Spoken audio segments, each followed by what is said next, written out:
কাউকে ভালোবাসতে হলে এই 5টি কথা শুনে যান। নাম্বার 1, সম্পর্কতে জড়ানোর আগে তাড়াহুড়ো করে সম্পর্কতে জড়াবেন না। আপনি যাকে ভালোবাসবেন তার সম্পর্কে ভালো করে জেনে নেবেন, কারণ মানুষের আসল সৌন্দর্য গায়ে নয়, মনে থাকতে হয়।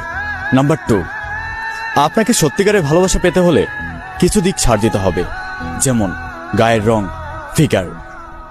আপনি যদি সবকিছু একসাথে পেতে চান তাহলে কিন্তু আপনি ভালোবাসা পাবেন না।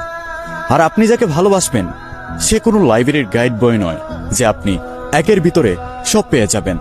নাম্বার 3, আপনি কাউকে ভালোবাসার জন্য নিজের চাইতে সুন্দর এবং বেটার কাউকে খুঁজতে যাবেন না, কারণ এদের থেকে অবহেলা আর অসম্মান ছাড়া কিছুই পাবেন না।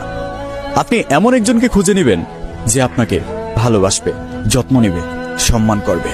নাম্বার 4, সম্পর্কতে জড়ানোর পরে নয়, সম্পর্কতে জড়ানোর আগে ভালো করে যাচাই বাছাই করে নিন আপনাদের এই সম্পর্ক আপনাদের ফ্যামিলি মেনে নেবে কিনা। যদি মেনে নেয় তাহলে সম্পর্কটা কন্টিনিউ করুন, আর যদি মেনে না নেয় তাহলে সম্পর্ক শুরুতেই শেষ করে দিন। নাম্বার 5, সর্বশেষ আমি একটা কথা বলবো, এটা মেনে চলার চেষ্টা করবেন। কেউ যদি আপনাকে অবহেলা করে, বেহার মতো আপনি তার পিছু পড়ে থাকবেন না, কারণ সে আপনাকে কখনোই ভালোবাসবে না, শুধু অবহেলাই করবে। সুতরাং আজই তার জীবন থেকে সরে যান।